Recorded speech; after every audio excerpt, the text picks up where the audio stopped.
स्वागत है आपका आपके अपने चैनल फाइनेंशियल लिटरेसी पर। पूरा मिडिल ईस्ट इस वक्त गहरे संकट में है। ईरान ने कतर स्थित अमेरिकी एयरबेस अल उडेड पर मिसाइलों की बौछार कर दी है।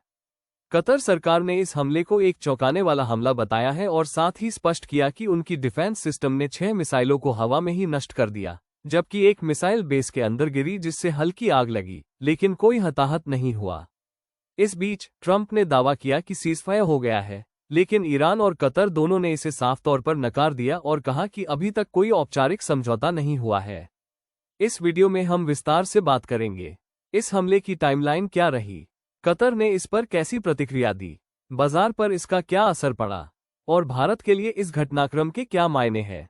तो बने रहिए हमारे साथ पूरी जानकारी के लिए। कतर के रक्षा मंत्रालय ने इस हमले की पूरी टाइमलाइन जारी की है, जो इस तनावपूर्ण स्थिति को और स्पष्ट करती है। उनके अनुसार शाम 7:30 बजे ईरान की ओर से कुल 7 मिसाइलें कतर स्थित अल उडेड अमेरिकी एयरबेस की ओर दागी गईं।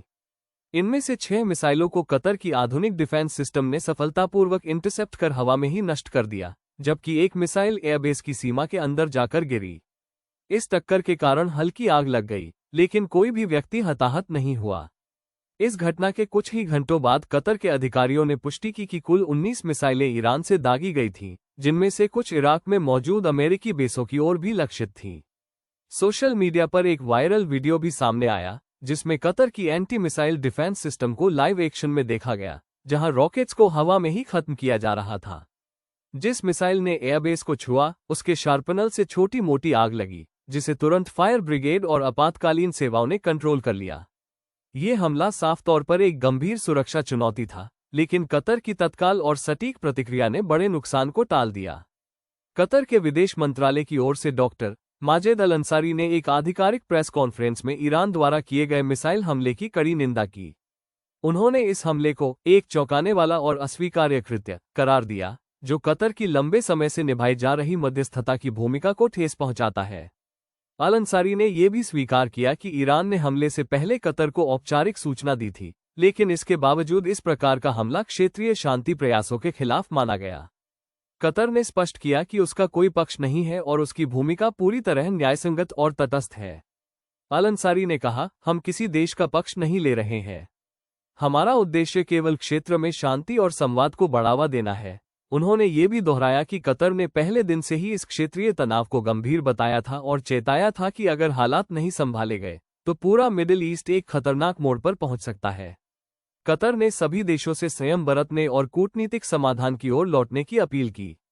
अल अंसारी ने अपने संबोधन के अंत में कहा, हम एक बार फिर सभी पक्षों से आग्रह करते हैं कि वे बातचीत की मेज पर लौटें और सैन्य टकराव के बजाय शांति और स्थिरता के मार्ग को अपनाएं।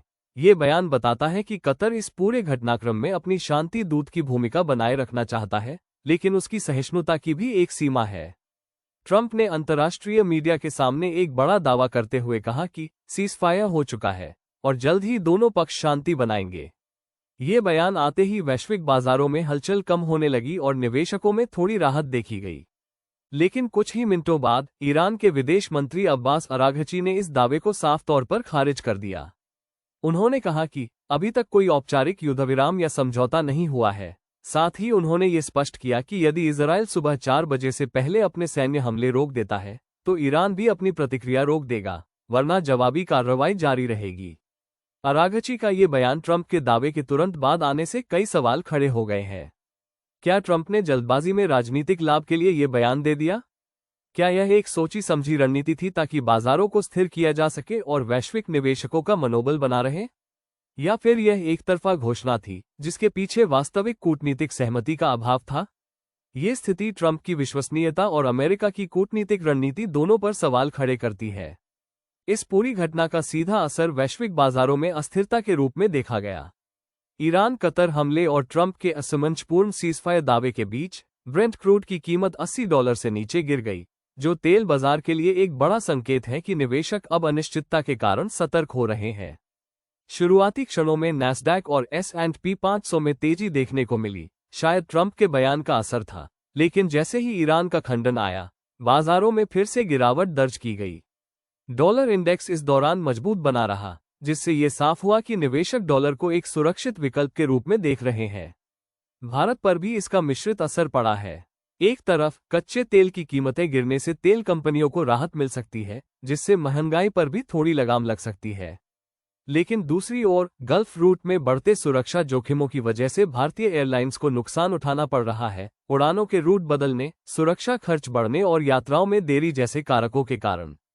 इसके साथ ही कतर और मिडिल ईस्ट जाने वाले यात्रियों को भारी परेशानी का सामना करना पड़ा, क्योंकि कई फ्लाइट्स रद्द हुई या देर से रवाना हुई। अब जबकि मिसाइल हमलों के बाद तनाव थोड़ा स्थिर हुआ है, विशेषज्ञों का मानना है कि कतर की मध्यस्थता की कोशिशें एक बार फिर से शुरू हो सकती हैं। कतर लंबे समय से मिडिल ईस्ट में एक तटस्थ और प्रभावशाली मध्यस्थ की भूमिका निभाता आया है, और वर्तमान हालात में उसकी भूमिका और भी अहम हो गई है। इस बीच इजराइल ने अपने हमलों की तीव्रता कुछ हद तक कम कर दी है, लेकिन उसकी सेना अब भी हाई अलर्ट पर है। दूसरी ओर ईरान ने स्पष्ट रूप से कहा है कि अगर इजराइल अपने हमले रोक देता है तो वे भी जवाबी हमले बंद कर देंगे। ये बयान शांति की दिशा में एक संकेत हो सकता है, लेकिन अभी किसी औपचारिक समझौते की घोषणा नहीं हुई है। हालांकि विशेषज्ञ ये भी चेतावनी दे रहे हैं कि क्षेत्र में स्थिति अभी भी बेहद संवेदनशील बनी हुई है। एक छोटी सी चूक या गलतफहमी से बड़ा युद्ध भड़क सकता है, जिससे न केवल मिडिल ईस्ट बल्कि पूरी दुनिया की आर्थिक और राजनीतिक स्थिरता प्रभावित हो सकती है।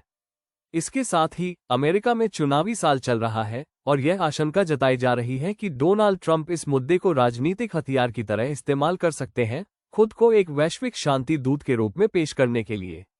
वहीं चीन और रूस की भी इस पूरे घटनाक्रम पर नजर है, क्योंकि वे इस क्षेत्र में अपने भू राजनीतिक प्रभाव को बढ़ाने का कोई मौका नहीं छोड़ना चाहते। इसलिए भले ही अभी गोलाबारी रुकी हो, लेकिन तनाव की आग पूरी तरह बुझी नहीं है, और यह कभी भी फिर से भड़क सकती है। ईरान कतर मिसाइल विवाद और मिडिल ईस्ट में जारी तनाव का भारत पर प्रभाव कई स्तरों पर देखा जा रहा है, जिनमें कुछ राहत की खबरें हैं तो कुछ सतर्क रहने की चेतावनियां भी शामिल हैं। पहला असर तेल की कीमतों पर पड़ा है। ब्रेंट क्रूड की कीमतों में गिरावट देखी गई है, जिससे भारत को थोड़ी राहत मिल सकती है, क्योंकि भारत अपनी जरूरत का लगभग 80% तेल आयात करता है। इससे परिवहन, उर्वरक और बिजली जैसे कई क्षेत्रों पर महंगाई का दबाव कुछ हद तक कम हो सकता है। लेकिन ये राहत अस्थायी हो सकती है, क्योंकि अगर युद्ध जैसी स्थिति फिर से भड़कती है या समुद्री रास्तों में रुकावट आती है, तो तेल की कीमतें फिर से $90 से ऊपर जा सकती हैं। दूसरा बड़ा असर भारतीय यात्रियों और एयरलाइंस पर पड़ा है। कतर और पूरे मिडिल ईस्ट में उड़ानों को लेकर अनिश्चितता बढ़ गई है। फ्लाइट्स रद्द हो रही हैं, रूट बदले जा रहे हैं और यात्रियों को घंटों की देरी और कनेक्टिविटी संकट का सामना करना पड़ रहा है। खासकर खाड़ी देशों में काम करने वाले लाखों भारतीयों के लिए यह एक बड़ी चिंता है। सरकार और एयरलाइंस को इन रूट्स पर सतर्कता के साथ निगरानी रखनी होगी। तीसरा और सबसे बड़ा असर बाजारों की दिशा पर पड़ा है। वैश्विक और भारतीय शेयर बाजारों में अनिश्चितता बनी हुई है। निवेशकों के लिए यह वक्त भावनाओं में बहने का नहीं बल्कि सतर्कता से फैसले लेने का है। गोल्ड जैसे सुरक्षित निवेश विकल्पों में रुचि बढ़ी है, जबकि जोखिम वाले एसेट से कुछ दूरी बन रही है। इसलिए भारत के लिए यह एक ऐसा समय है जहां थोड़ी राहत के साथ गंभीर चेतावनी भी छिपी है, और आगे की रणनीति को उसी हिसाब से तय करना होगा। अब सवाल यह उठता है, क्या ट्रंप का सीजफायर वाला दावा सिर्फ एक राजनीतिक स्टंट था? क्या उन्होंने वैश्विक बाजारों को शांत करने और खुद को एक नेता के रूप में प्रोजेक्ट करने के लिए ये बयान जल्दबाजी में दिया? दूसरी ओर ये भी सोचने की जरूरत है कि क्या कतर, जो लगातार एक तटस्थ मध्यस्थ की भूमिका निभाता आया है, अब इस तनावपूर्ण हालात में फिर से शांति स्थापित कर पाएगा? और सबसे अहम, क्या भारत को अब मिडिल ईस्ट के घटनाक्रमों को देखते हुए अपनी विदेश नीति और एनर्जी डिप्लोमेसी में बदलाव करने की जरूरत है? खासकर तब जब यह क्षेत्र हमारी ऊर्जा सुरक्षा, प्रवासी भारतीयों और व्यापार के लिए इतना महत्वपूर्ण है। अगर आपको यह वीडियो जानकारीपूर्ण लगा तो कमेंट करके अपनी राय जरूर साझा करें। लाइक करें ताकि और लोगों तक ये जानकारी पहुंचे, और सब्सक्राइब करें हमारे चैनल फाइनेंशियली लिटरेसी को, जहां हम अंतर्राष्ट्रीय घटनाओं का सीधा असर भारत और आम निवेशक की जिंदगी पर सरल भाषा में समझाते हैं। यह वीडियो केवल जानकारी देने के उद्देश्य से है। इसमें दी गई कोई भी बात निवेश सलाह नहीं है। कृपया अपने वित्तीय सलाहकार से सलाह लेकर निर्णय लें।